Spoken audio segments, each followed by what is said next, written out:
नमो भगवते वासुदेवाय।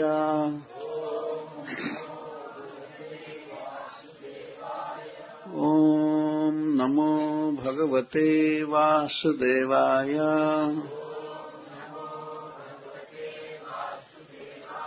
ओम नमो भगवते वासुदेवाय।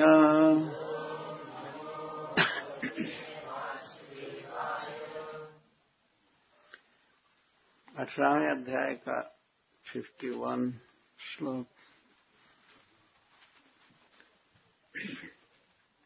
एवं वर्ष सहस्राणि मनः षष्ठैर्मनः सुखम् विदधानोऽपि नातृप्यत् सार्वभौमः कदिन्द्रियैः। 19वां अध्याय। श्रीशुक उवाच स इत्थमाचरन् कामान् स्त्रैणोपहनवमात्मनः बुद्ध्वा प्रियायै निर्वीणो गाथामेतामगायत।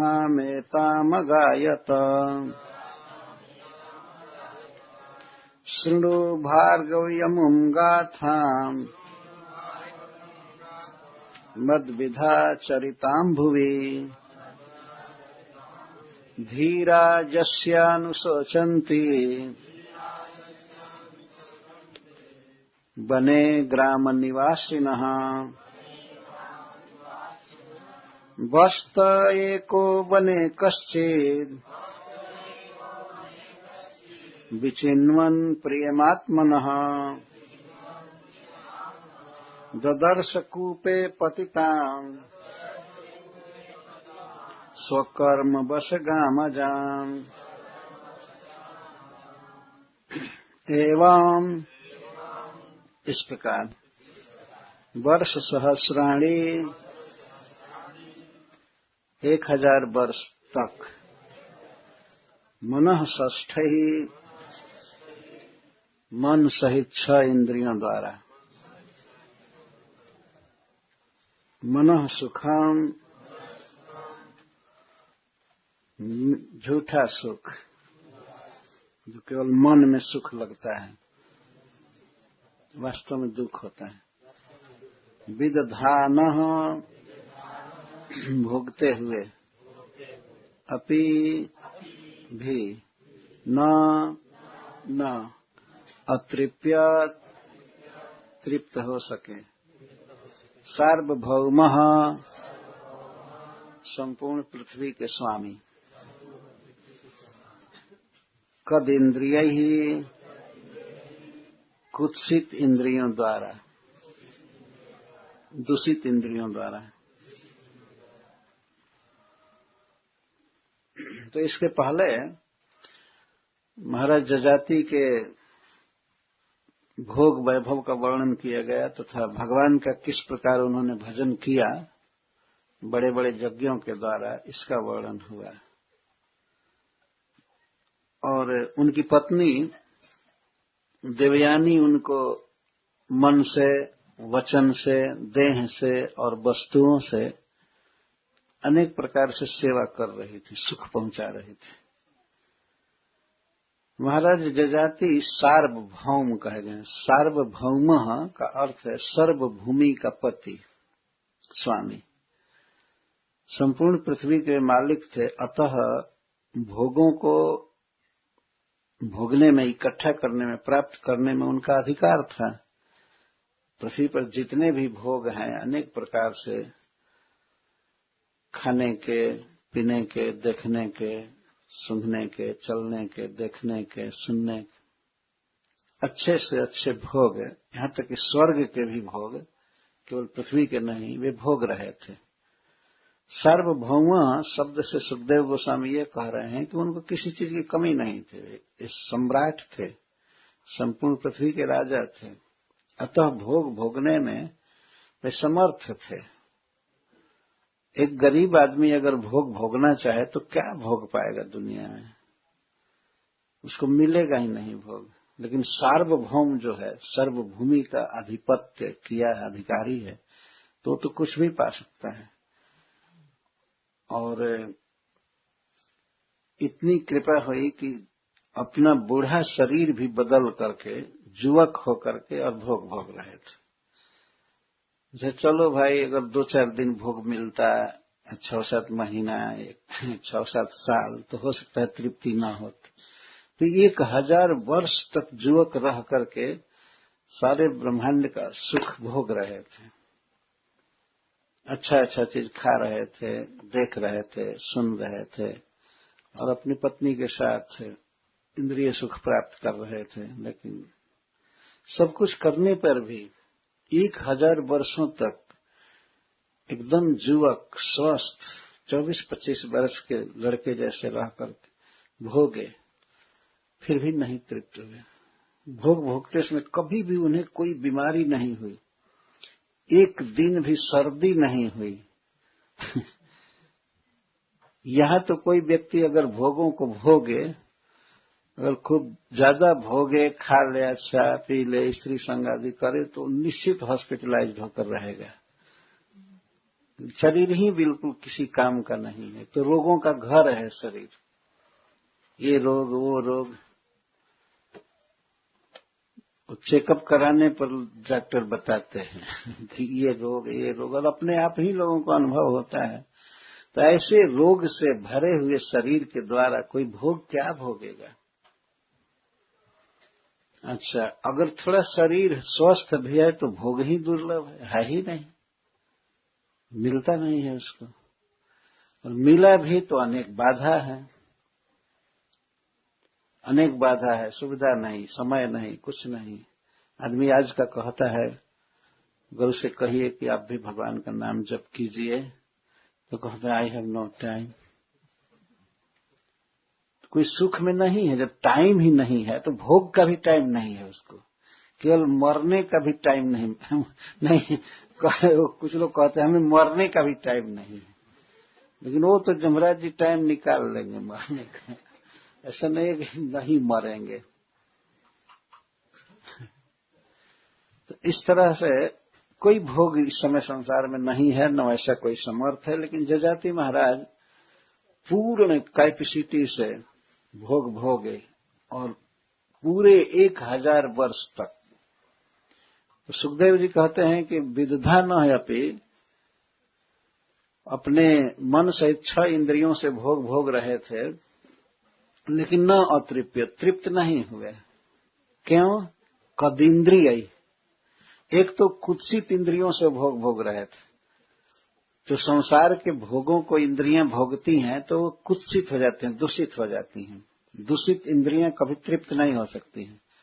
और सुख भी क्या भोग रहे थे? मनः सुखम। मनः सुखम का अर्थ है केवल मन में ऐसा लगता है कि ये सुख है, लेकिन वास्तव में सुख नहीं है। एक मन में आदमी मानसिक कल्पना कर लेता है कि इसमें सुख है, ये है, वो है। कुछ सुख नहीं है, दुख है। पर ऐसे मनः सुख को, कल्पित सुख को वे भोग रहे थे, तो कैसे सुख प्राप्त हो जाए? आदमी की केवल मान्यता है कि इस विषय में सुख है, इसमें सुख है वो अपार दुख है। इस विषय में प्रहलाद महाराज भगवान नरसिंहदेव से कहे हैं कि जन्म मैथुनादि गृह मेधि सुखम ही तुच्छम, कंडू यनेन करयो रिव दुख दुखम। इस संसार में जो मैथुन आदि का सुख है, यह खुजली खुजलाने जैसा है। किसी को मान लीजिए कीड़े पड़ जाए, कुष्ठ रोग हो जाए, तो उसमें कीड़े पड़ जाते हैं, या साधारण खुजली होती है, तो व्यक्ति खुजलाता है उसको, करय दोनों हाथ से खूब खरर खुजलाता है, लेकिन उससे दुख बढ़ता है। पर वो खुजला लेता है तो सोचता है कि ये सुख बढ़ रहा है, लेकिन खुजलाने से और दुख बढ़ता है। अतः बुद्धिमान लोग, विद्वान लोग जैसे खुजली के दुख को सह लेते हैं, खुजलाते नहीं हैं, सह लेते हैं, ऐसे ही जैसे धीर पुरुष न खुजलावे तो सुखी होता है, पर खुजलावे तो और दुख बढ़ता जाता है, उसका नख लग जाता है, उसमें विष चला जाता है और दुख होता है। तो ऐसे बुद्धिमान लोग मोनसिज्म कामदेव के वेग को सह लेते हैं, आंधी आवे बैठ गंवावे। ये काम विकार हमेशा नहीं रहता है, हमेशा नहीं रहता। कभी कभी व्यक्ति के मन में स्त्री आदि का दर्शन करके, कुछ सुन करके काम उगता है, बढ़ता है, तो धीर व्यक्ति इसको शांत कर लेता है।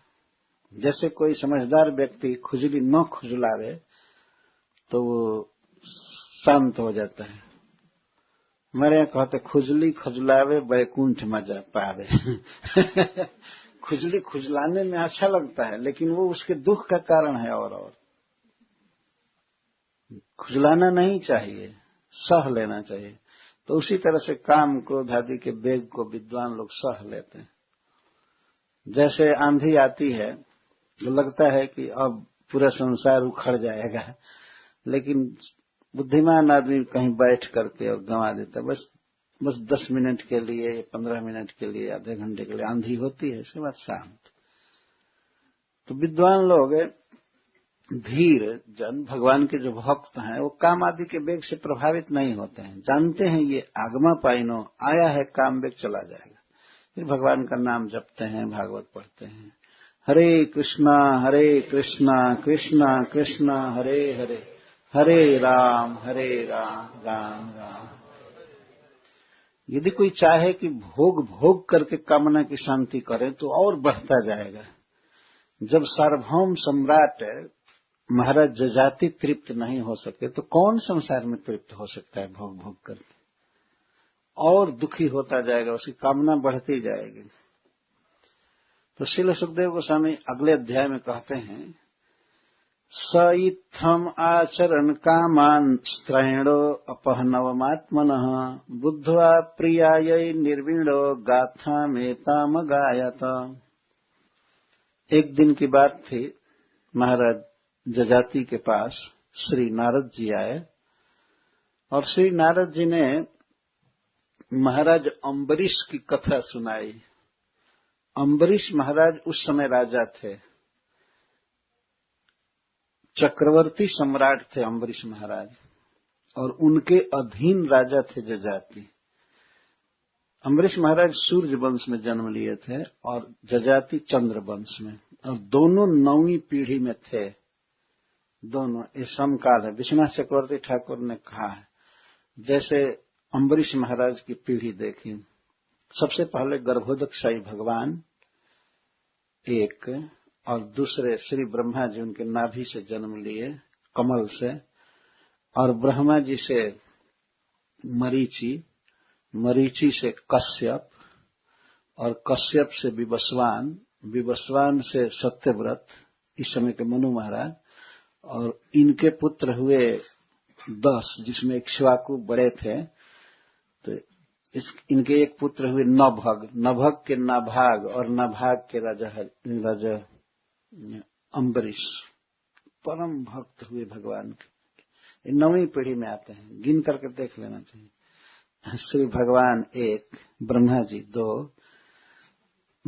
मरीचि 3, कश्यप 4, विवस्वान 5, सत्यव्रत महाराज 6, नभग 7, नाभाग 8, अम्बरीश महाराज 9। ये पीढ़ी में आ रहे थे सूर्य वंश में। जब सूर्य वंश में कोई चक्रवर्ती सम्राट होता था तो चंद्र वंश में जो राजा होता था उसके अधीन होता था, और जब चंद्र वंश में कोई चक्रवर्ती होता था तो सूर्यवंशी उसके अधीन रहते थे। जैसे पुरुरवा महाराज जब सम्राट हुए तो दूसरे राजा उनके अधीन थे। तो अब देखिए जजाति की वंश परंपरा। सर्वप्रथम श्री भगवान, गर्भोदकशाही विष्णु, और उनके नाभि कमल से ब्रह्मा जी। यहां तक तो सबका सेम है। ब्रह्मा जी के बाद कई पुत्र हुए, तो ब्रह्मा जी के एक पुत्र हुए अत्रि। अत्रि के 3 पुत्र हुए, जिसमें एक सोम हुए, तो चौथे हैं श्री भगवान ब्रह्मा जी, अत्रि और अत्रि के सोम, सोम के बुध, बुध के पुरुरवा, पुरुरवा के आयु, आयु के नहुस और नहुस के जजाति। ये भी 9वें पीढ़ी में आते हैं। ठीक, तो उस समय थे वर्तमान अम्बरीश महाराज। इतनी बड़े भक्त की दुर्वासा जी के द्वारा उत्पन्न की गई कृत्या भी उनका कुछ नहीं बिगाड़ सकी। परम भक्त थे भगवान के। तो उनकी कथा नारद जी ने कहा कि कितनी बड़े भक्त हैं, और भोगों में बिल्कुल नहीं थे, केवल भगवान की नवधा भक्ति में लगे रहते थे। सवई मनः कृष्ण पदार बिंदयो बचांसि वैकुंठ गुणानुवर्णने, का मन भगवान के चरणों का चिंतन करने में लगा रहता था। वाणी से भगवान के गुणों का वर्णन करते रहते थे, कान से कथा सुनते थे, और वैष्णव भक्तों के चरण का स्पर्श करते थे अपने हस्त से।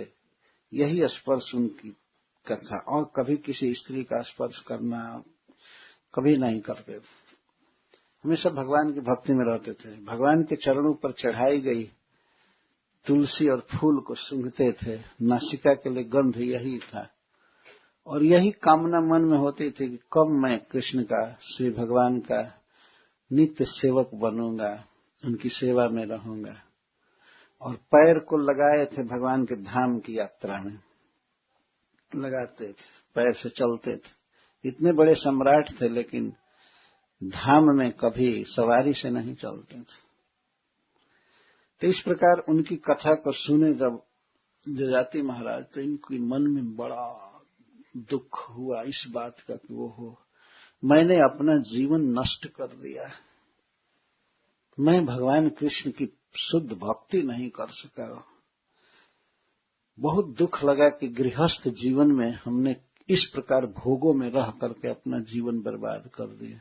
यद्यपि ऐसा था नहीं, वे भक्त थे, भगवान की भक्ति करते थे यज्ञों द्वारा, लेकिन जितनी भक्ति अम्बरीश महाराज करते थे वैसा नहीं कर रहे थे। अभी भी अपनी पत्नी के साथ वे भोगों में लिप्त थे। देवयानी भी उसी तरह की सुंदरी थी, और उसी तरह से वो भी जुएती रही 1000 वर्ष तक, और पति को सब तरह से सुखी करना चाहती थी, लेकिन सुखी नहीं कर पाई। तो वह भी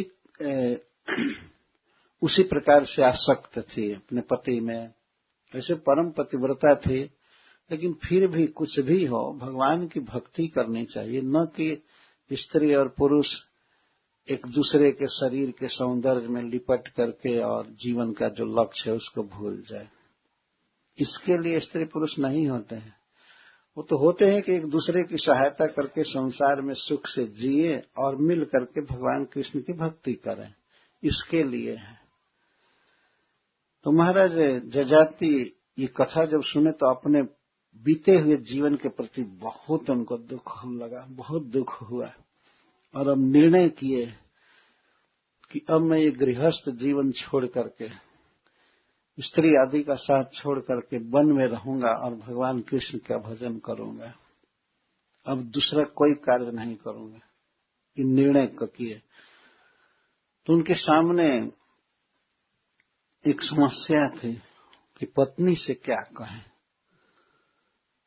वो बेचारी सब तरह से पति को समर्पिता थी, सेवा करती थी, इसको क्या कहें। उनकी इच्छा थी कि यह भी कृष्ण की भक्ति करे, और वो जानते थे कि ये करेगी, लेकिन कैसे बात करें उससे, उसी बात को यहाँ पर प्रस्तुत किया जा रहा है कि जब महाराज जजाति ये देखे इत्थम आचरण कामान, इस प्रकार से कामोपभोग कर रहा हूं, सुख ले रहा हूं संसार का, और कैसे हैं स्त्रैण। स्त्रैण का अर्थ होता है स्त्री का दास। स्त्रैण जो ये समझता है कि स्त्री ही हमारे जीवन का लक्ष्य है, और हमको स्त्री मिल गई तो बस मैं सुखी हो गया, और उसी को भोगने में, उससे बात करने में लगा रहता है, वो है स्त्रैण, स्त्री का गुलाम। तो वो इस तरह से स्त्रैण अपने को समझ रहे हैं। तो सुखदेव गोस्वामी भी कहते हैं स्त्रैण, वे स्त्रैण थे। तो हमेशा स्त्री के साथ ही रहना, रउआ देखी हमरा ओरिया, हम देखी रउआ ओरिया, ये सब भी बेकार। आप हमारे तरफ देखिए, हम आपके तरफ देखें, क्या देखकर करोगे? केवल हमेशा, अब स्त्री के बिना रह ही नहीं सकता है वो व्यक्ति, उसको स्त्री लंपट या स्त्री परवश या स्त्रैण कहते हैं। तो स्त्री स्त्रैण थे और कृपण तो आगे आएगा। तो स्त्रैण थे, स्त्री के बस में थे, तो उन्होंने देख लिया आत्मनः अपहनवम, अपना विनाश। अपहनव का अर्थ नाश। मैं ये स्त्री के साथ क्या हूं, गृहस्थ लाइफ में क्या हूं, मैं अपना नाश कर रहा हूं। आत्मनः अपहनव, मैं अपना आत्मघात कर रहा हूं, अपने से अपनी जान मार रहा हूं। वास्तव में कोई व्यक्ति यदि कृष्ण की भक्ति नहीं करता है और विषयों में लगा रहता है, भोगों में, तो अपने से अपना नाश कर रहा है। देख लिए, बुद्धा का समझ गए, अम्बरीश महाराज की कथा सुन करके समझ गए कि मैं अपना नाश कर रहा हूं, इस तरह से भोगों में पड़ा हूं। इस बात को जानकर एक दिन वे अपनी प्रिया के साथ एक पलंग पर बैठे और उसे समझाने लगे, उसे कथा कहने लगे। बुद्धवा प्रियायै निर्वीणो गाथा मेता में गाया, तो वे निर्वीण हो गए। निर्वीण का अर्थ है विरक्त, डिस्गस्ट। अब संसार से उब गया उनका मन। 1000 वर्ष तक इस तरह गृहस्थी का निर्वाह करना और भोगों में पड़े रहना, अब उब गए बिल्कुल, और चाहते थे कि ये घर गृहस्थी के कुएं से निकल करके, इस जाल से, अब मैं वन में जाकर भगवान कृष्ण का भजन करूं। तब अपनी पत्नी से यह गाथा अगायत, ये बात बोले। एतम गाथाम, सुखदेव गोस्वामी कहते हैं महाराज परीक्षित से कि यह गाथा गाय। क्या गाथा? जो आगे आ रही है, जिसका वर्णन किया जाएगा। गाथा का अर्थ है इतिहास। उन्होंने एक इतिहास सुनाया अपनी पत्नी को। तो वहां पर श्रील सुखदेव गोस्वामी कहते हैं प्रियायै, अपनी प्रिया से बोले। जिस समय महाराज जजाति अपनी पत्नी से बात कर रहे थे, कथा कह रहे थे, तो उसको अपनी प्रिया ही समझ करके कह रहे थे। ऐसा नहीं था कि घृणा हो गई थी उससे। प्रिया, यही शब्द का प्रयोग किया जाता है। उनकी प्रिया थी, बहुत सेवा की थी उनकी। तो उसके उद्धार के लिए, उसको प्रोत्साहित करने के लिए आध्यात्मिक लाइफ में, आध्यात्मिक जीवन में वो उसको एक गाथा सुना रहे थे। वो चाहते थे कि यह भी कृष्ण की भक्ति करे। और वास्तव में ये पति का धर्म है। धर्म के साथ ही साथ उसकी यह जिम्मेवारी है कि वह अपनी पत्नी को इस संसार बंधन से मुक्त करे। ऐसा नहीं कि पत्नी बस है तो बस भोजन बनावे, कपड़ा साफ करे, बाल बच्चों को देखे, बस हो गया। ठीक है ये करे, लेकिन पति का यह भी धर्म है कि उसको माला दे, उससे भक्ति करावे, उसको भगवान की आरती करवावे, और सभी सुविधा देनी चाहिए, उसको समय देना चाहिए। तो महाराज जजाति अपने धर्म को, अपने कर्तव्य को समझ रहे थे। अतः अपनी प्रिया से, देवयानी से यह इतिहास सुनाने लगे। इतिहास सुना रहे। तो सबसे पहले कहते हैं शृणु भार्गवी अमुम गाथाम मद्विधा चरिताम भुवि धीरा जस्यानुशोचन्ति वने ग्राम निवासिनः। श्रोता केवल एक है और वक्ता है जजाति महाराज। उनके द्वारा बोली हुई बात को सुखदेव गोस्वामी गंगा जी के तट पर बोल रहे हैं। तो कहते हैं जजाति महाराज, शृणु भार्गवी, हे भृगुनंदिनी, हे भृगु वंश में जन्मी हुई, सुनो, मैं तुमको एक इतिहास सुना रहा हूं। भार्गवी क्यों संबोधन कर रहे हैं? उनके कहने का आशय है कि प्रिय, तुम बहुत ही उच्च श्रेणी के ब्राह्मण के वंश में जन्म ली हो, अतः तुम अवश्य इस इतिहास को समझ जाओगी। ऊंचे वंश में जन्म हुआ है, भृगु कुल में, तो तुम अवश्य मेरे कथा का तात्पर्य समझ जाओगी। इसको कहने के लिए वे भार्गवी संबोधन कर रहे हैं। और हे शुक्राचार्य जी जैसे परम विद्वान की बेटी, तुम समझ जाओगी। तो सुनो ध्यान से। वो तो सुन ही रहे थे, बैठे थे, वे सिरहाने ऐसे बैठे और देवयानी उनके सामने ऐसे बैठे। अब तक 1000 वर्ष तक भोगों में बीता, लेकिन आज पति अपने पत्नी का उद्धार करने के लिए इतिहास सुना रहा है। सुनु भार्गवी अमुम गाथाम। अमुम गाथाम मतलब यह इतिहास, गाथा मतलब इतिहास, कथा। सुनो भार्गवी, हे भृगुनंदिनी, यह इतिहास सुनो, जिस इतिहास में मद विधा चरिताम भुवि, मेरे जैसे मनुष्य का चरित उसमें कहा गया है। वास्तव में इतिहास किसी और का नहीं था, महाराज जजाति का ही था, लेकिन वो कह रहे हैं थोड़ा सॉफ्ट भाषा में कि मद विध आचरिताम भुवि। इस कहानी में इतना ध्यान रखना कि मेरे जैसे व्यक्ति की बात आएगी, इसमें हमारे ही जैसे व्यक्ति की बात आएगी। धीरा जस्या न सोचंती बने ग्राम निवासिना। जो लोग वानप्रस्थी हो जाते हैं, वानप्रस्थ लेते हैं, वन में चले जाते हैं और धीर होते हैं, जो भोगों में लोलुप नहीं रहते, जो भगवान के भक्त हैं, धीर हो जाते हैं, तो ऐसे वन में रह करके जब वो भक्ति का सुख लूटते हैं, आनंदित होते हैं, तो कभी कभी मेरे जैसे व्यक्ति के विषय में वे शोक करते हैं। ओहो, उसका जीवन कितना कंडम है, गृहस्थ का। वन में बैठ करके और धीर लोग विचार करते हैं कि गृहस्थ का जीवन कितना कंडम है, कितना वो दुख में है, कितना बंधन में है। धीरा जशन सोचंती बने ग्राम निवासिना। वन में ऋषि लोग सोच करते हैं, भगवान के भक्त विचार करते हैं।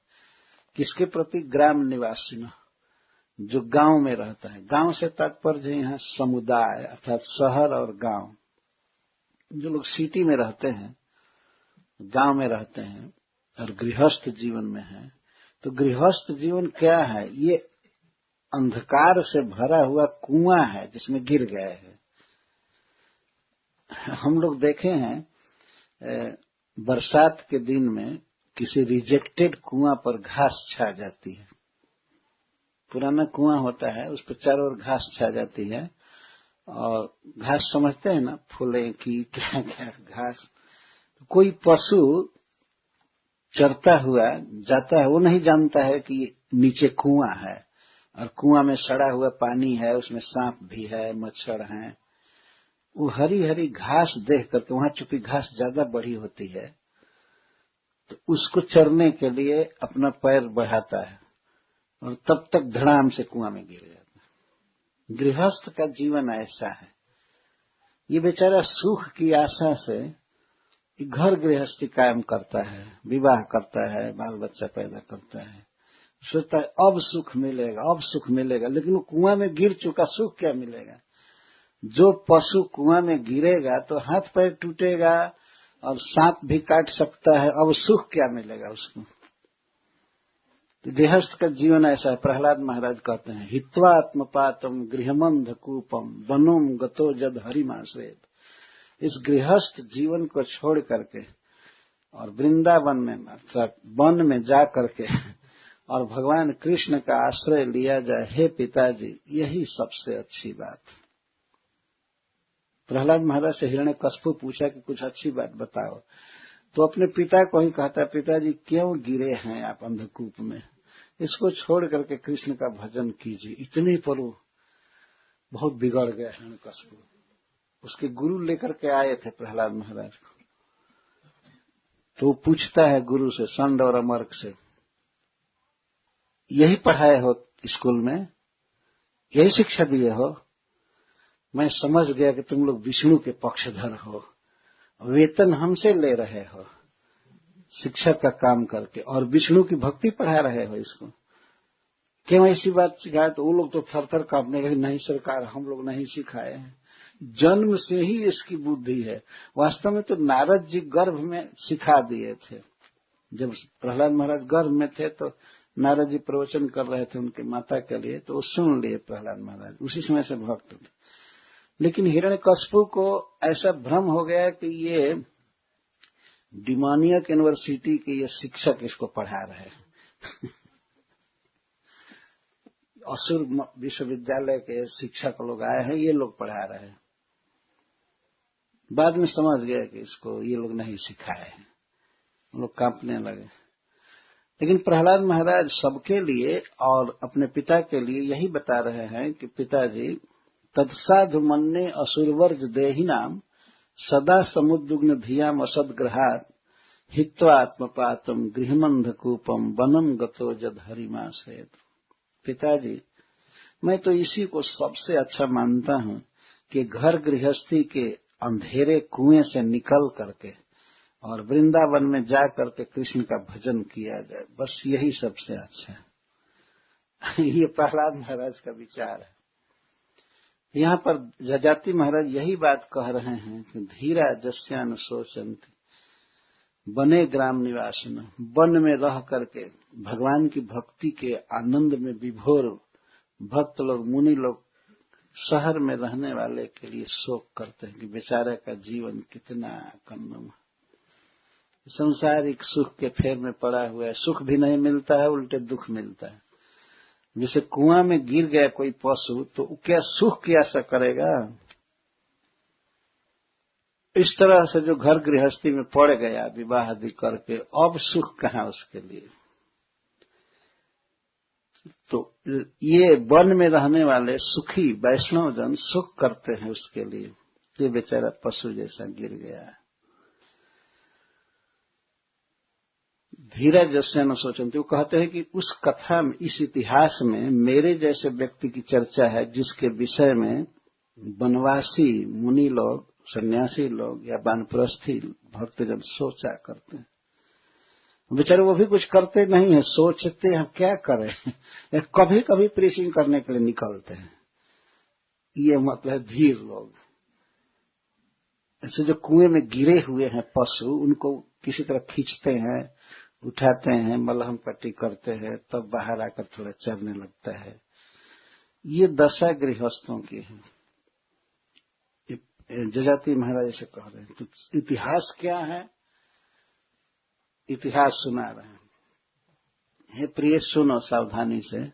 वस्तये को वने कश्चित विचिन्वन प्रियमात्मनः ददर्श कूपे पतिताम स्वकर्म वशगाम अजाम। वन में एक कोई बकरा रहता था, वस्तः का अर्थ बकरा। वन में एक बकरा रहता था। क्या कर रहा था कि आत्मनः प्रियम विचिन्वन, वो अपना प्रिय विषय इंद्रियों का देखना, सुनना, खाना पीना खोज रहा था। बने का अर्थ है संसार है। इस संसार में प्रत्येक व्यक्ति सुख की चाह करता है, हमको ये सुख मिले, ये सुख मिले, ये सुख मिले। और यह संसार वास्तव में वन के समान है, जंगल के समान है, भवाटवी। जैसे प्रत्येक व्यक्ति जो काम कर रहा है वो सुख खोज रहा है, सुख को ही प्रिय कहते हैं। प्रियम विचिन्वन, प्रिय का, सुख का अन्वेषण करते हुए वो बकरा घूम रहा था। तो प्रश्न होगा कि मनुष्य को, ये जीव को, ये अपने को बकरा क्यों कह रहे हैं? और कोई बकरा नहीं था, अपनी ही कथा वो पहले ही कह चुके हैं कि मेरे जैसे व्यक्ति की कथा इतिहास में है। तो बकरा घूम रहा था, घूमते घूमते उसको प्यास लग गई। प्यास लगी तो पानी के लिए इधर उधर खोज रहा था, तब तक एक कुआं देखा और कूपे पतिताम स्वकर्म बसगाम अजाम। कुआं में देखा कि एक बकरी गिरी हुई है। कूपे पतिताम अजाम, अजाम का अर्थ बकरी। तो बकरा ढूंढते ढूंढते अपना प्रिय विषय जा रहा था जंगल में, तब तक कुआं में गिरी हुई एक बकरी को देखा। इसमें संदेह नहीं है कि देवयानी जी पूरा समझ गई होंगी कि कौन सा इतिहास है। लेकिन जजाति महाराज बहुत ध्यान से कहे कि नहीं तुम सुनो, इससे तुम्हारा हित होगा, तो सुनने लगी। अच्छा, वो बकरी कुआं में क्यों गिरी थी? यदि मान लीजिए देवयानी पूछे कि वो बकरी कुएं में क्यों गिर गई, तो कहते हैं स्वकर्म बसगाम, अपने कर्म के कारण झगड़ा की थी अन्य बकरियों से, उन्होंने पटक दिया उसको, ये मतलब है। स्वकर्म बसगम, अपने ही कर्म से गिरी थी कुआं में। वास्तव में इस संसार में प्रत्येक व्यक्ति की दशा बकरे की है, और कोई लड़की जब तक उसका विवाह नहीं होता है, जब तक कोई पति का आश्रय उसको नहीं मिलता है, तो उसकी दशा कुएं में गिरी हुई बकरी जैसी ही है। कुएं में गिरी हुई मतलब वो दुख में है, रहती है, चिंता में रहती है। जजाति महाराज यही कह रहे हैं, स्वकर्म बसगाम अजाम ददर्श कूपे पतिताम, कुएं में गिरी हुई बकरी को उन्होंने देखा, उससे बकरे ने देखा।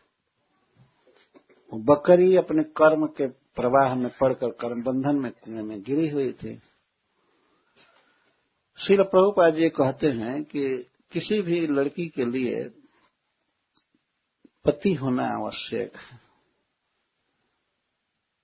नहीं तो कुएं में गिरा हुआ कोई व्यक्ति हो, वो दशा होती, कितनी चिंता होगी। मान लीजिए कोई कुएं में गिरा हो तो कैसे हमको कोई निकालेगा, क्या करेगा, उसको बहुत चिंता होगी।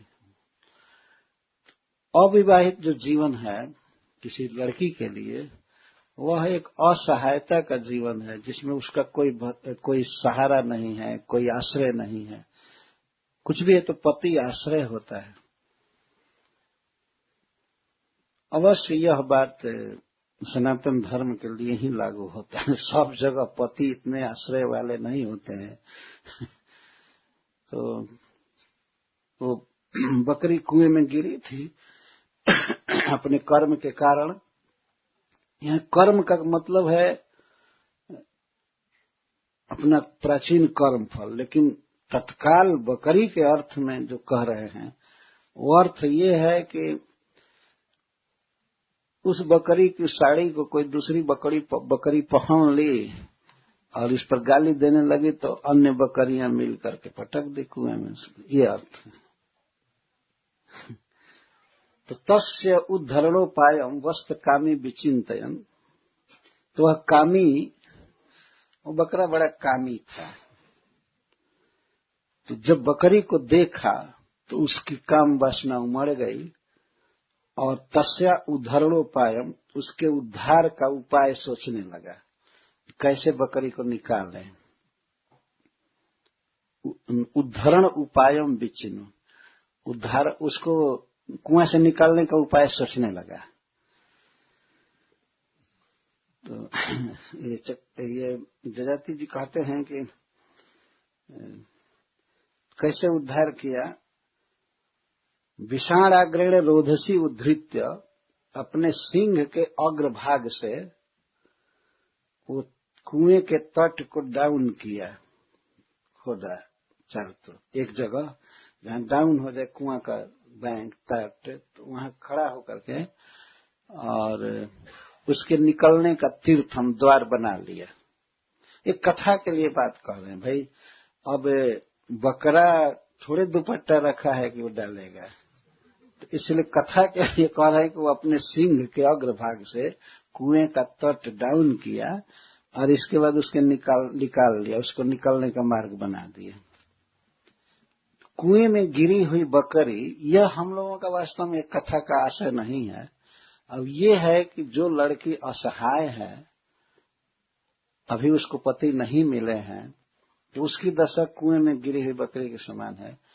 तो उसके उद्धार के लिए अब बकरा सोचने लगता है, पढ़ाई करता है या कोई जॉब करता है, विवाह से पहले जब ही उसकी भावना होती है कि अब मुझे विवाह करना चाहिए, तो अपने लिए वो सोचेगा जरूर क्या उद्धार का उपाय है। किसी लड़की को अपनी पत्नी बनाने का उपाय क्या है, पढ़ेगा, कंप्यूटर आदि सीखेगा, जॉब करेगा, बकरा यही करेगा ना, ये जो करेगा उद्धार का उपाय।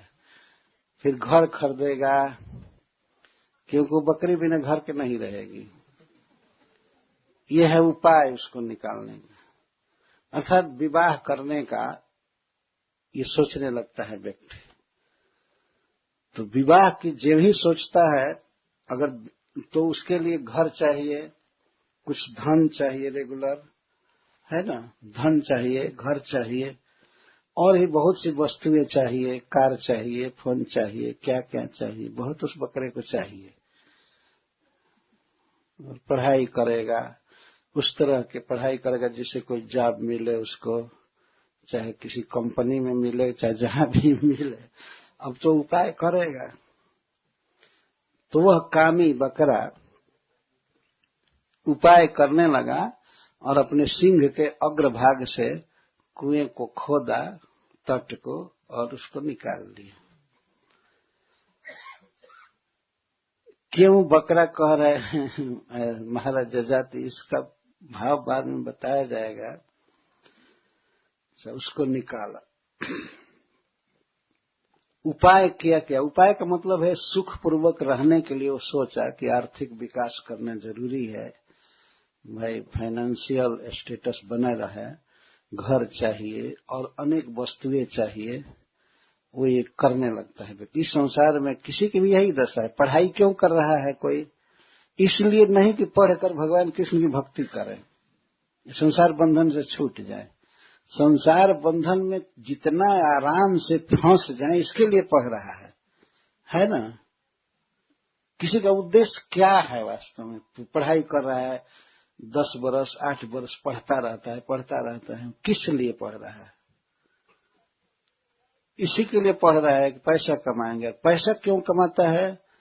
वो सोचता है कोई स्त्री चाहिए विवाह के लिए, स्त्री ही जीवन का लक्ष्य है उसका, सब मिला करके। तो इसीलिए उसको बकरा कहा गया। और बकरा आगे भी क्यों कहा गया इसको बताया जाएगा। जब तक व्यक्ति स्त्री संग्रह करना न चाहे, विवाह करना न चाहे, तो इन सब वस्तुओं का वो संग्रह भी नहीं करता है। जैसे मान लीजिए कोई व्यक्ति अकेला है, इंडिया की बात कर रहा हूं, और विवाह नहीं करता है, तो कहीं भी भोजन मिल जाएगा उसको, किसी पेड़ के नीचे भी रह जाएगा। लेकिन जब विवाह कर लेगा तो बिना घर के नहीं रहेगा। तो पहले वो सब उपाय करने लगता है। तो इसको उद्धार का उपाय कहा जा रहा है। किसी कन्या को, किसी लड़की को अपने पास लाना ये बहुत श्रम साध्य है, बहुत मेहनत करनी पड़ती है उसको। कमाई करना आदि तो और बात है, श्रम साध्य। जैसे कुएं से उस बकरी को निकालना उस बकरे के लिए एक श्रम साध्य वस्तु थी, मेहनत पड़ती। जजाति महाराज ने मेहनत किया, निकाला, जो भी जितना मेहनत पड़ा।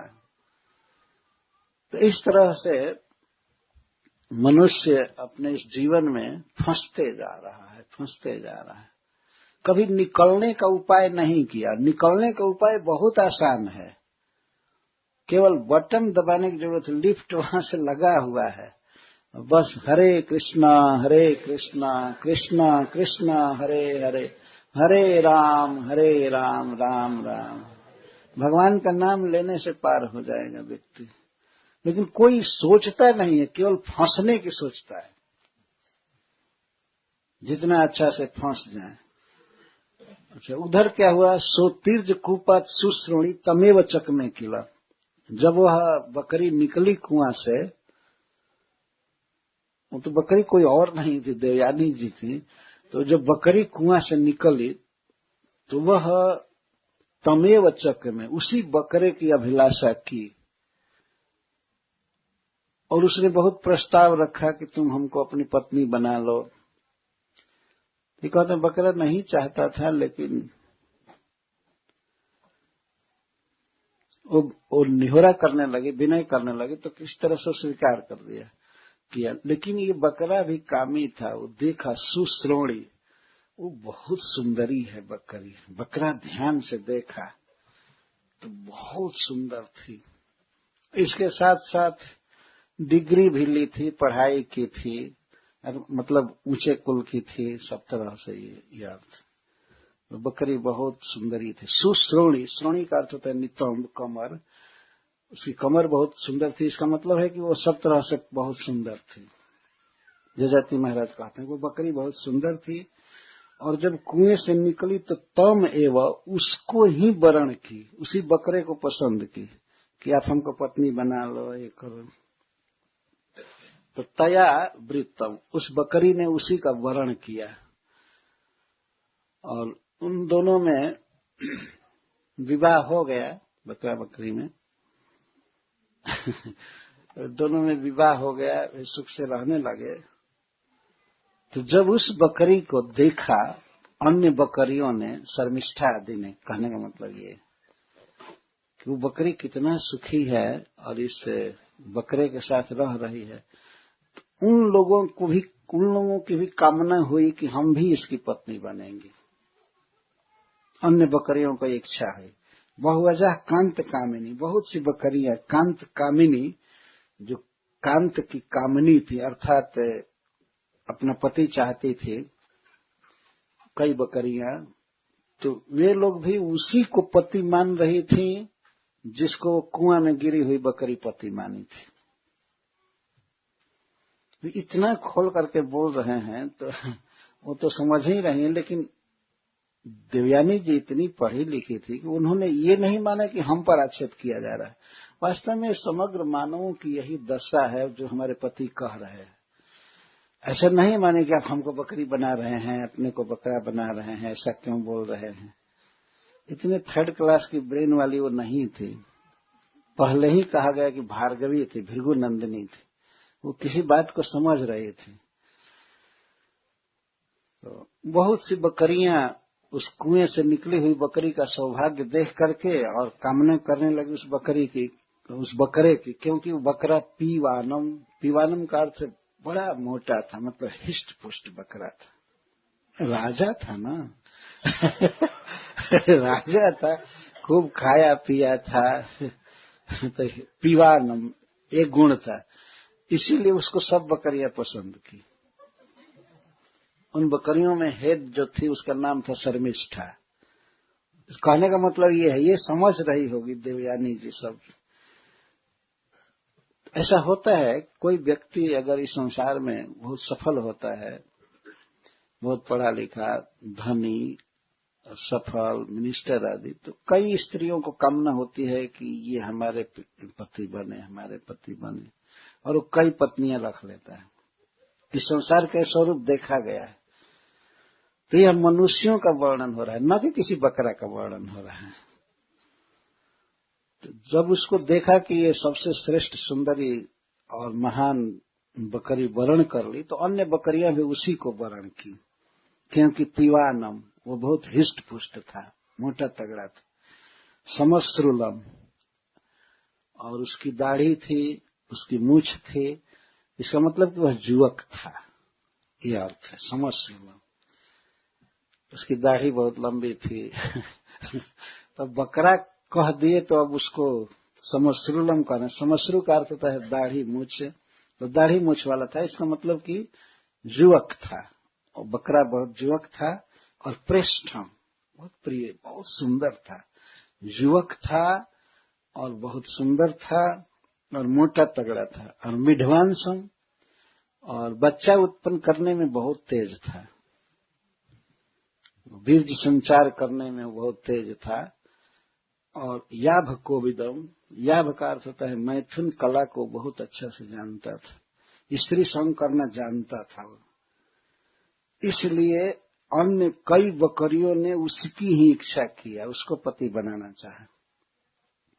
और स एको अजवृषः, वह एक था बकरा, लेकिन अनेक बकरियों का नायक था, वो अनेक बकरियों के फेर में पड़ा था।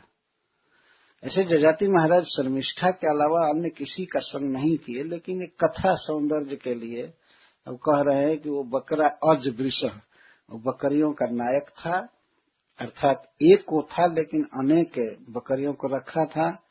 बहवी नाम रतिवर्धन, और बहुत बकरियों के साथ संग करने में वो समर्थ था, सबके काम वासना को बढ़ाने वाला था, और वो युवक था। एक बार वृद्ध होकर के भी फिर वो बाद में बताएंगे कि वो सभी बकरियों के रति को बढ़ा रहा था। रतिवर्धन अर्थात कामेक्षा को बढ़ाने में समर्थ था, कोई कमजोर नहीं था बकरा की टीबी हो गया है, डायबिटीज हो गया है, बहुत समर्थ था, इसलिए सभी बकरियों को संतुष्ट कर सकता था। ये मतलब है, इतना गुण था उसमें। इसीलिए अन्य बकरियों ने उसको पसंद किया। तो रेमे काम ग्रह ग्रस्त आत्मानम नाव बुद्ध्यत, तो वह बकरा काम रूपी ग्रह से ग्रस्त था, इतना ग्रस्त था और इतना रमण करता था कि आत्मानम नाव बुद्ध, तो अपने आप को भूल गया। ये नहीं समझा कि मैं कौन हूं। आत्मानम न अवबुद्ध, तो अपने को नहीं जान पाया। इस तरह की दशा है संसार में। व्यक्ति अपनी पत्नी के मोह में पड़ करके और केवल उसी का चिंतन करने लगता है, और मैं भगवान कृष्ण का नित्य दास हूं, मुझे भजन करना चाहिए, ये हमारी ड्यूटी है, हमारा धर्म है, इसको भूल जाता है व्यक्ति। रात दिन केवल स्त्री के साथ बातचीत बातचीत बातचीत, ये देखा जाता है संसार में। तो आत्मानम नाव बुद्ध्यत,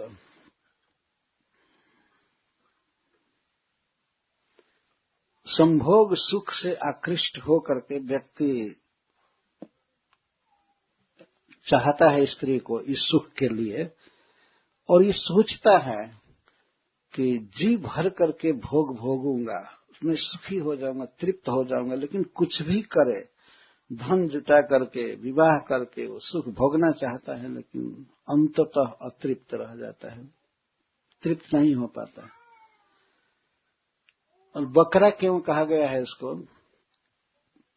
बकरे जैसे न अवबुद्धता, जैसे बकरा अपने को नहीं जानता है, किसी बकरी में आसक्त होता है, तो ये स्थूल बकरा का उदाहरण दे रहे हैं।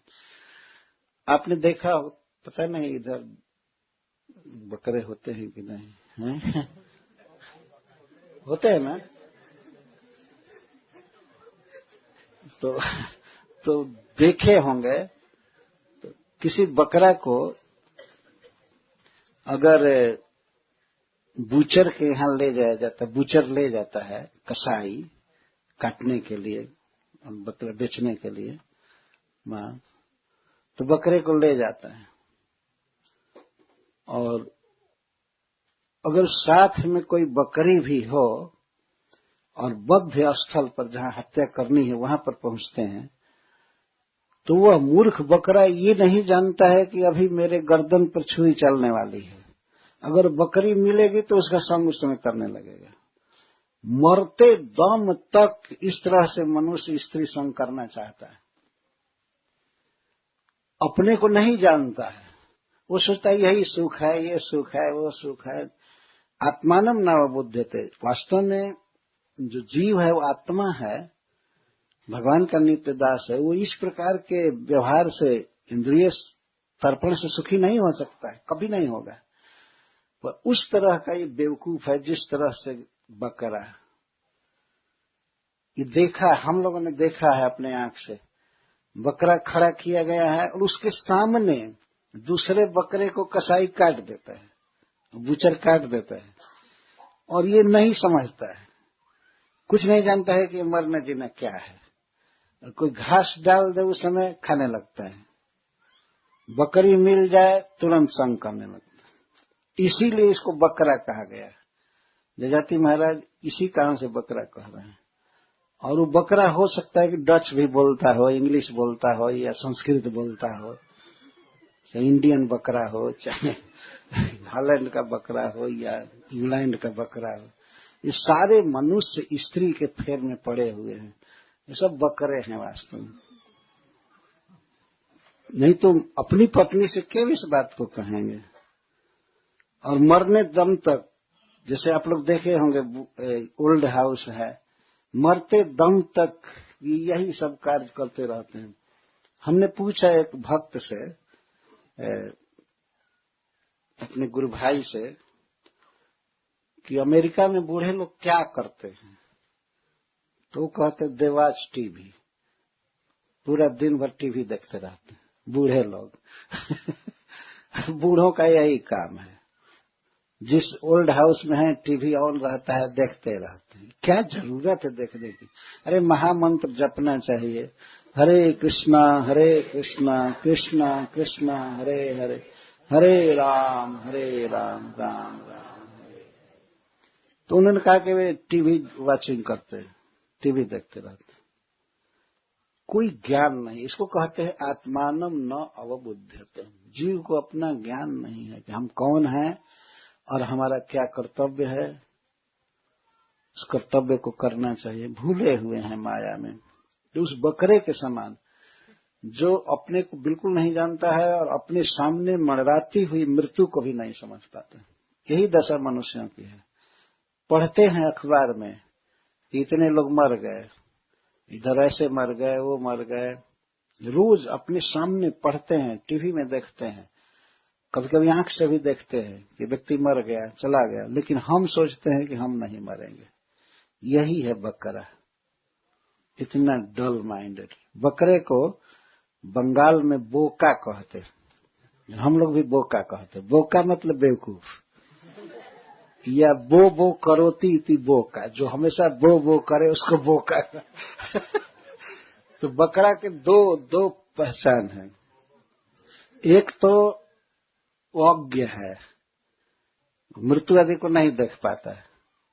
समझदार व्यक्ति को चाहिए कि वो अपने मृत्यु को हमेशा देखे, दिन गिनता जाए, आज खत्म हुआ, आज ये। जैसे कैलेंडर बदलते हैं टेबल पर, तो उस समय ये सोचना चाहिए कि हाय हमारा 24 घंटा गया। जीवन तो एक स्टॉक है और रोज रोज खर्च होता जा रहा है, होता जा रहा है, होता जा रहा है, होता जा रहा है, और अंत में शरीर छूट जाएगा तो उसको वो व्यक्ति तो नहीं देखेगा, लेकिन घर के लोग कहेंगे एक्सपायर्ड। वो लिख लेंगे डेट, कब जन्म हुआ था और कब मरे, वो लिख लेंगे।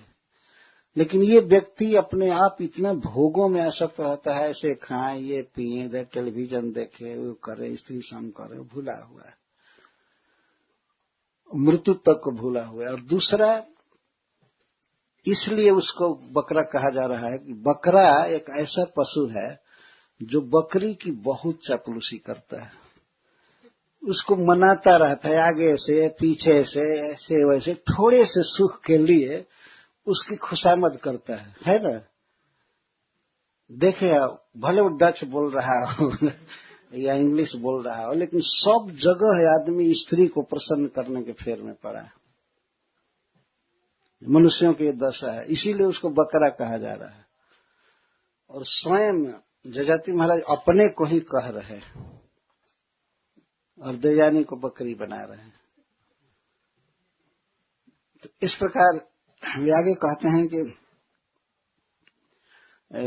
बकरा की दशा है कि बद्ध स्थान पर जाने पर भी बकरा सावधान नहीं होता है। देखे कि दूसरा बकरा मारा जा रहा है तो उसको चाहिए कि जेम ही अगर बंधन ढीला हो तो भाग जाए, है ना। ऐसे वो कसाई उसको बेचारे को बांधा रहता है, वो नहीं भाग सकता है। लेकिन मनुष्य चाहे तो ज्ञान प्राप्त कर सकता है। हमारे दादा चले गए, बाप चले गए, कभी कभी छोटे छोटे लड़के हमारे सामने के जन्मे हुए मारे जाते हैं। आगे जन्म लेने वाला मर गया, पीछे जो जन्म लिया था वो मर गया, तो हम क्या वज्र के बने हुए हैं कि नहीं मरेंगे। बच्चा मर गया, ऐसा देखा जाता है। भागवत में एक श्लोक में कहा गया है कि कोई व्यक्ति अपने पिता को भी जलाया, अंत्येष्टि संस्कार किया, और संजोगवश दैववश उसके पुत्र की भी मृत्यु हो जाती है कभी कभी, तो पुत्र का भी दाह संस्कार किया, बीच में वो है, फिर भी ये नहीं सोचता है कि मैं मरूंगा।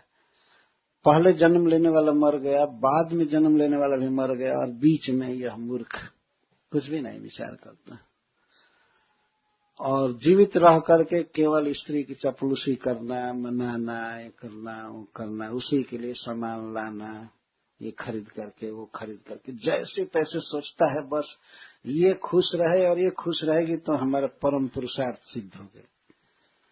ये तमाशा है जीव की। तो इसीलिए जजाति महाराज बकरा कह रहे हैं। तो तमेव पृष्ठ तमया रममाणम अजान्यया विलोक कूप संविघ्ना नामृष्यत वस्तु कर्म तत्। तो जब कुएं से जो निकाली गई थी बकरी, जब उसने देखा कि ये जो बकरा है यह अन्य बकरी के साथ भी संग कर रहा है, तो उसके उस कर्म को सहन नहीं कर सकी। तमेव प्रेष्ठतमया, प्रेष्ठतमा कह रहे हैं महाराज जजाति, उस कुएं से निकाली हुई बकरी ने देखा कि एक और इसकी प्रिया है, एक बकरी, और उसके साथ भी रमण कर रहा है। तो इसे वो क्रोधित होकर के बचपन में जो उसका पालन किया था उस बकरे के पास भाग गई, अपने पिता बकरे के पास।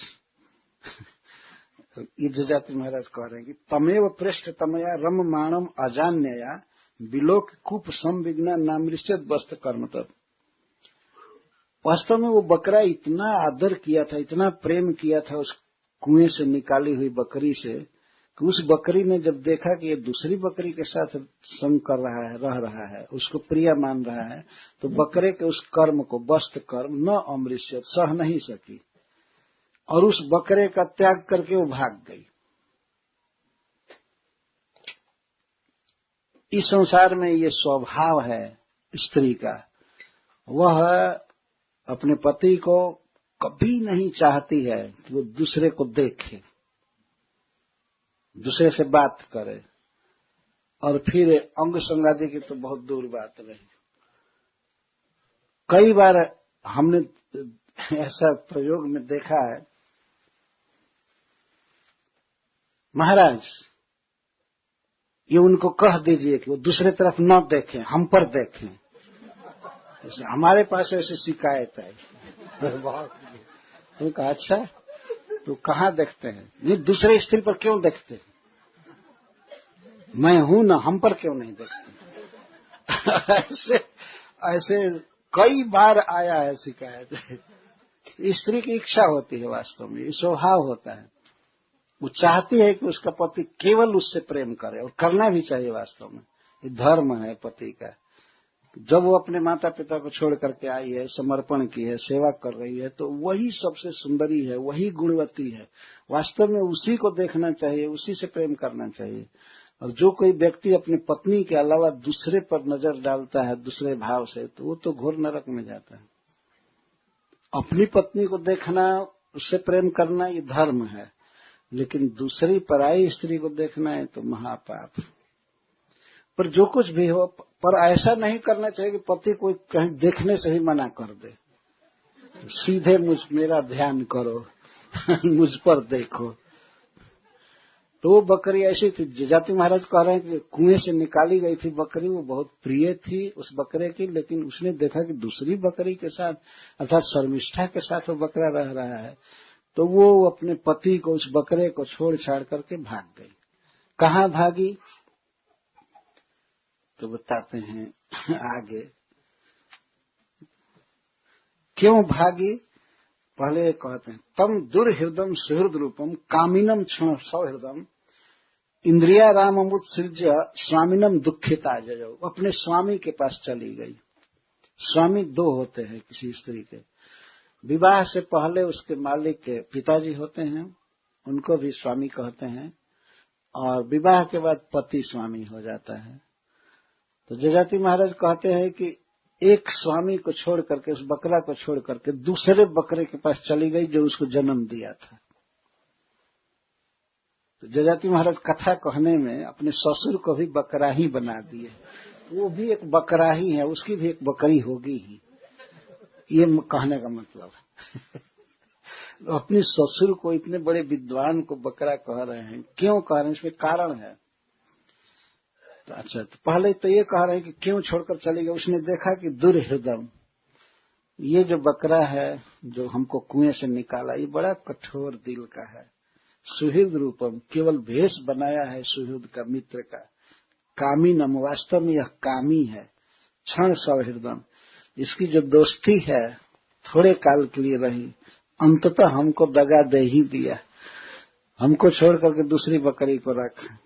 इंद्रिया रामम, वास्तव में यह केवल इंद्रिय तृप्ति के फेर में पड़ा है, इसको प्रेम नहीं है किसी से।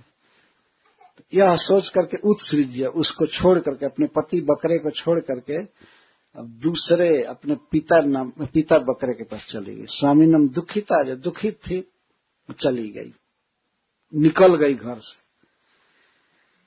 स्वामीनम श्रील विश्वनाथ चक्रवर्ती ठाकुर लिखे हैं कि जजाति महाराज अपने ससुर को भी बकरा कह रहे हैं।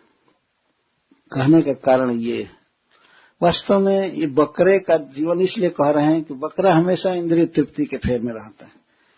तो जब वह बकरी दुखित होकर के अपने पालने वाले के, बचपन में पालने वाले के पास चल दी, तो सोपी चानुगत स्त्रैण, वो बकरा स्त्रैण था ही, वो भी उस बकरी के पीछे पीछे मनाते हुए चला, मना रहा था, क्योंकि स्त्रैण था, कृपण था, बेचारा था, बिना स्त्री के वो मर जाता। तो ताम प्रसादितुम, उसको प्रसन्न करने के लिए कुर्बन इडविडाकारम, इडविड मतलब बकरे जाति का शब्द, जैसे वो बकरी को मनाता है, तो वैसा शब्द करते हुए, निश्चित तो बकरा संस्कृत बोल रहा था संस्कृत में अपनी बकरी को मना रहा था। और डच बकरा तो डच भाषा में अपनी पत्नी को मनाएगा, जो भी है सोपी च अनुगत, वो भी पीछे पीछे चल दिया, वो बकरा अपनी पत्नी को मनाने के लिए।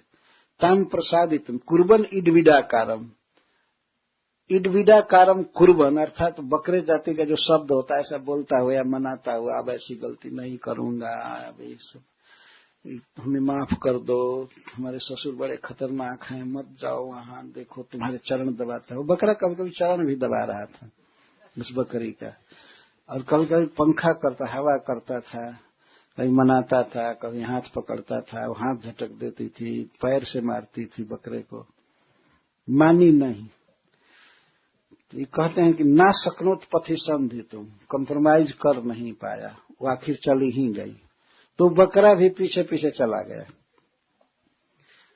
तस्य तत्र द्विजः कश्चित, उस बकरी का जो स्वामी था, बचपन में पालन किया था, वो एक द्विज था, एक ब्राह्मण बकरा था एक द्विज, वो ब्राह्मण था। अजा स्वामी, उस बकरी का मालिक पिता एक ब्राह्मण था। उसे इतना क्रोध आया कि बकरे के लटकते हुए अंडकोश को काट दिया। इसका मतलब कि उसका रति सामर्थ्य हर लिया, उसे बूढ़ा बना दिया, ये कहने का अर्थ है। अब वो देखिए बकरा की, लेकिन समदधे अर्थाय जोगविद, वो बड़ा उपाय जानने वाला था, योग जानने वाला था। अर्थाय, अब कुछ खास अपने प्रयोजन के लिए फिर उसका अंडकोश जोड़ दिया। तो बकरा क्यों कह रहे हैं शुक्राचार्य को? क्योंकि शुक्राचार्य जी जब जवानी हर लिए, बूढ़ा बना दिए अपने दामाद को, तो बाद में उन्होंने देखा कि हाय रे, मैंने तो अपने बेटी को ही दंड दिया, अपने बेटी के पति को बूढ़ा कर दिया, तो ये बेटी को ही दंड दिया। तो इसलिए फिर दामाद को जवान बना दिए, जवानी लेने का व्यवस्था कर दिए। तो योगविद यहां कह रहे हैं सुखदेव गोस्वामी, योग जानने वाले थे। तो श्रील प्रभुपाद जी कहते हैं कि योग जानते थे, तो योग का उन्होंने क्या उपयोग किया? अपने दामाद को जवान बना दिया अपनी बेटी के लिए। उनको योग का इस्तेमाल भगवान की भक्ति में करना चाहिए था। उद्धृत करते, योगी नाम अपनी सर्वेशा मदगते नान्तरात्मना श्रद्धावान भजते माम समय युक्त तमो मता। जो अपने मन से मेरा चिंतन करता है वही समस्त योगियों में श्रेष्ठ। तो यहाँ पर योग वेत्ता कहा गया शुक्राचार्य को, लेकिन शुक्राचार्य जी इतनी बड़ी विद्या जानते हैं, योग जानते हैं, लेकिन उसका उपयोग क्या किए? अपनी पुत्री के लिए अपने दामाद को युवक बना दिए, जिससे कि ये विषय भोग करे बस। तो विषय भोग की सुविधा कोई दे तो बकरा नहीं तो और क्या है। इसीलिए जजाति महाराज अपने ससुर को कह रहे हैं कि वो भी बकरा, अजा स्वामी बकरी का मालिक, कुछ देख करके कि कुछ प्रयोजन के लिए फिर उसके अंडकोश को जोड़ दिया, मतलब उसको जवान बना दिया, जवान बनने की सुविधा दे दिया, ये अर्थ है। वहां पर जजाति शुक्राचार्य जजाति से श्रेष्ठ नहीं है। जो जजाति जी कर रहे हैं वही तो भी कर रहे हैं। करने का मतलब अब अपने दामाद और बेटी के विषय भोग के लिए जुअक बना देना, ये कर देना, वो कर देना। उनको शिक्षा देनी चाहिए थी कि नहीं, तुमको मैं जवान बनाऊंगा, लेकिन अब हरे कृष्ण की माला जपो, छोड़ो विषय भोग। ये नहीं किए, अपनी बेटी के भोग सुविधा के लिए जवानी लौटाने की व्यवस्था कर दी, इसीलिए उनको बकरा कहा गया। उनकी भी बकरी तो होगी ही, उनकी पत्नी मतलब देवयानी की माँ उसके वे स्वामी थे, अजा स्वामी, बकरी पति अजा माने बकरी, अथवा देवयानी के पिताजी शुक्राचार्य। तो संबद्ध वृषण सोपी, जब इस प्रकार से उसका अंडकोश जुड़ गया, उसके ससुर पहले काट दिए थे फिर जोड़ दिए, इसका मतलब कि फिर से जवान बनाने की व्यवस्था कर दिए, कह दिए कि तुम अपने किसी पुत्र से जवानी लोगे तो जवानी चली जाएगी और उसके पास तुम्हारी बुढ़ापा चली जाएगी। तो कहते हैं संबद्ध वृषण, वृषण माने अंडकोश, अब जुड़ गया अंडकोश, अर्थात तो जवान हो गए और विषय भोग करने में समर्थ हो गए। सोपी यजया कुपलब्धया कालम बहुत इथम भद्रे कामेर नाद्यापि तुष्यति। हे परम कल्याणी देवयानी, और उस बकरे का जब अंडकोश जुड़ गया, जब वो जवान हो गया, तो अजया कुपलब्धया, कुएं में जो बकरी प्राप्त हुई थी उसको, उस बकरी के साथ आज तक अनेक प्रकार से भोग भोगा, लेकिन तृप्त नहीं हो रहा है। न तुष्यति, वर्तमान क्रिया का प्रयोग कर रहे हैं प्रेजेंट टेंस में।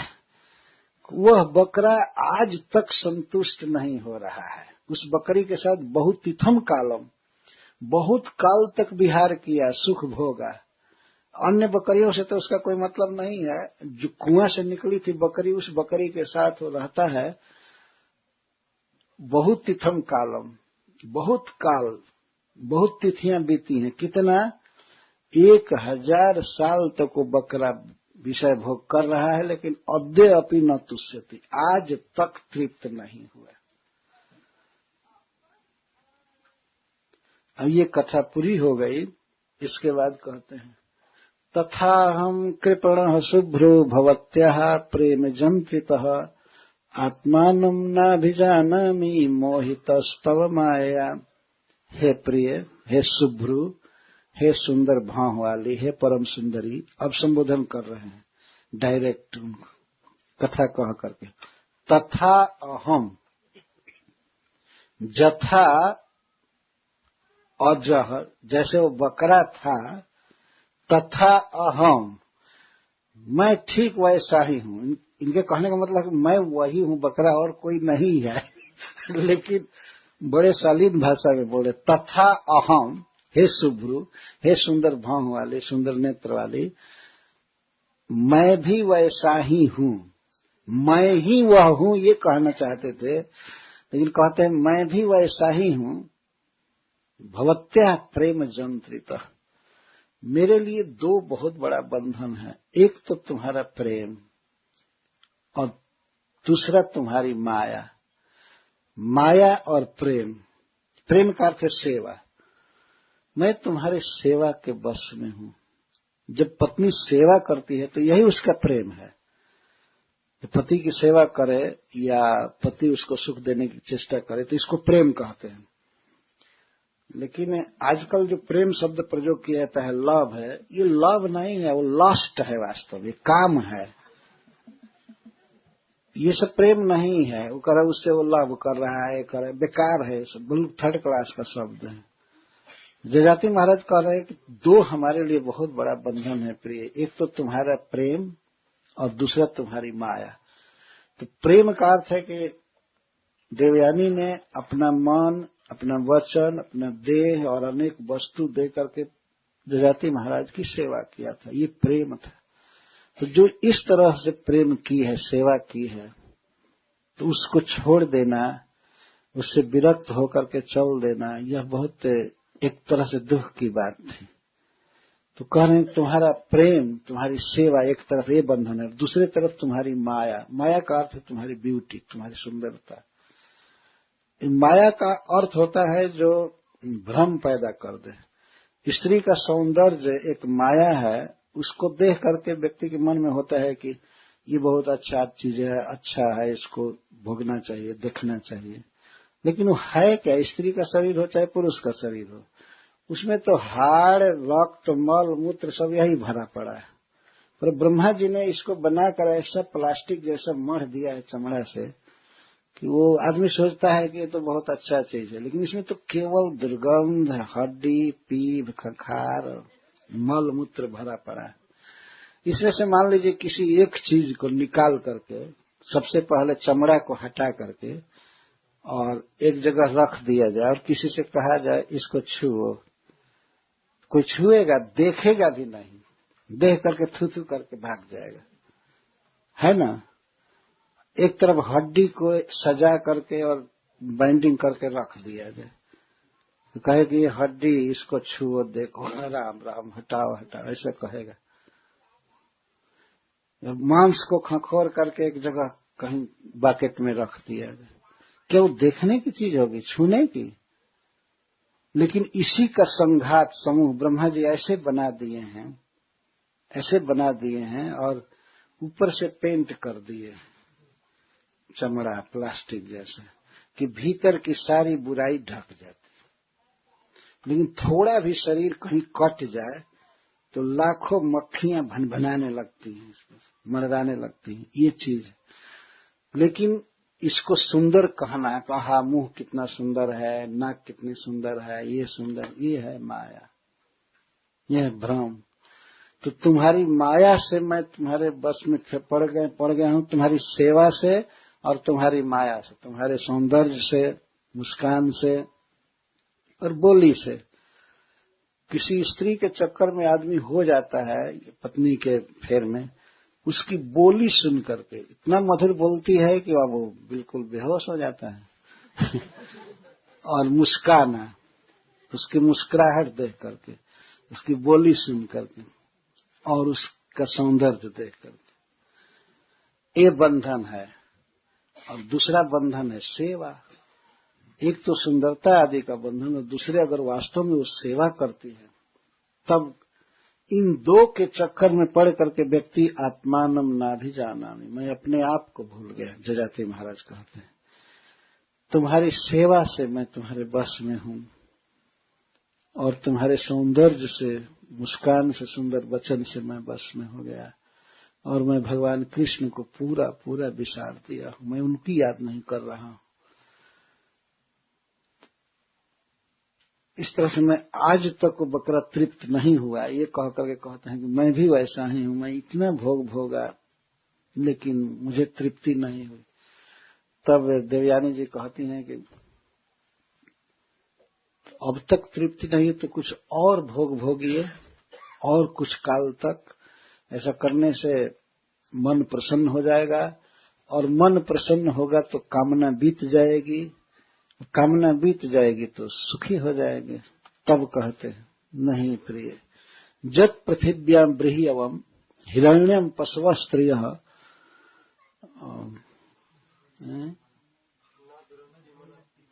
न दुह्यन्ति मनः प्रीतिम पुंसः कामः तस्यति। हे प्रिय सुनो, इस पूरे ब्रह्मांड में जितना भी अनाज है, अनाज से तात्पर्य खाने पीने की चीज है, जितनी भी खाने पीने की चीजें हैं, बृहयवम हिरण्यम, जितना भी सोना और माणिक्य, डायमंड आदि है, और पशु, पशव, हाथी, घोड़े, गाय, जो भी अच्छे अच्छे सब दे दिया जाए, और स्त्रिय, संसार की सबसे श्रेष्ठ सुंदरियां एक व्यक्ति को दे दी जाए और वह कितना भी काल तक उन्हें भोगे तो कभी भी सुखी नहीं हो सकता है। सुख का एक मात्र उपाय है इनको छोड़ देना, भोगना नहीं। ये बता रहे हैं आगे के श्लोकों में, जिसको श्रीमद् भागवत में जजाति गीत कहा गया है। वास्तव में इसी गीत को कहने के लिए ये कथानक चालू किया गया है। ये नहीं समझना चाहिए कि जजाति महाराज एक राजा थे, देवयानी रानी थी, कुएं में गिरे थे, निकाल दिया गया था। वो तो केवल इसलिए कथा कही जाती है कि श्रोता कुछ कथा सुन करके बैठा रहे और सुने। असली संदेश जो है वो अब चालू हो रहा है। इसको जजाति गीत कहते हैं। इस कथा को तो मैं कल विस्तार से करूंगा, जिसमें जजाति महाराज का उद्गार है। उनका प्रश्न है, देवयानी के प्रश्न की संभावना और इनका उत्तर है। तो पहला इन्हें प्रश्न किया कि नहीं तृप्ति हुई आज तक, तो और बहुत काल तक भोग भोगिए, खाइए पीजिए और सब कुछ। तो कहते हैं नहीं नहीं, पृथिव्याम जत ब्रीह्यवम, इस पृथ्वी पर जितने भी प्रकार के भोज्य पदार्थ हैं, किसी व्यक्ति को सारा रेस्टोरेंट, सारा होटल और दुनिया के सबसे बड़े बड़े कलाकार भोजन बनाने वाले दे दिए जाएं, अनेक प्रकार के भोजन बनावे, अनेक प्रकार के पेय, जूस आदि, और उसको पिलाया जाए बहुत काल तक, पर फिर भी उस व्यक्ति की खाने की इच्छा शांत नहीं होगी। वो और के फेर में पड़ेगा, नहीं मुझे इस तरह का बना करके दो, ये दो, वो दो, ये दो, वो दो। संतोष करने वाला व्यक्ति तो साग पात खा करके भी सुख का अनुभव करता है, आनंद से रहता है। लेकिन ऐसा जीभ चटोरा जिसको बहुत खाने को दिया जाए, वो तृप्त नहीं हो सकता। ब्रीही अवम, ब्रीही कहते हैं धान, जौ, चावल आदि को, लेकिन इससे तात्पर्य है भोजन सामग्री। जितना भी खाने को दिया जाए वो सुखी नहीं हो सकता। हिरण्यम, पशव, स्त्रिय, संसार का सारा सोना एक आदमी को दे दिया जाए, वो सोना पर ही बैठेगा, सोना का घर रावण जैसे दे दिया जाए, लेकिन और धन प्राप्त करने की उसकी वासना शांत नहीं होगी। और जब तक वासना है तो जलता रहेगा। ये कामना जो है हृदय में आग सी जलती रहती है। अगर कोई चीज की कामना हुई तो व्यक्ति को जलना पड़ेगा। जितने भी धनी आदमी देखे गए संसार में, उनके धन की वासना और ज्यादा होती है। एक महापुरुष कहे हैं कि जितनी बड़ी कामना होगी उतनी ही आंच उत्पन्न होगी, क्योंकि वो आग है, और जितनी आंच उत्पन्न होगी उतना दुख होगा व्यक्ति को। तो ऐसा नहीं है कि किसी को बहुत सोना मिल गया, डायमंड मिल गया, बहुत बड़े कंपनी का मालिक हो गया तो उसके पैसे की वासना अब शांत हो गई। नहीं नहीं, और ज्यादा है। कोई साधारण व्यक्ति तो थोड़ा कमा करके संतुष्ट हो जाता है।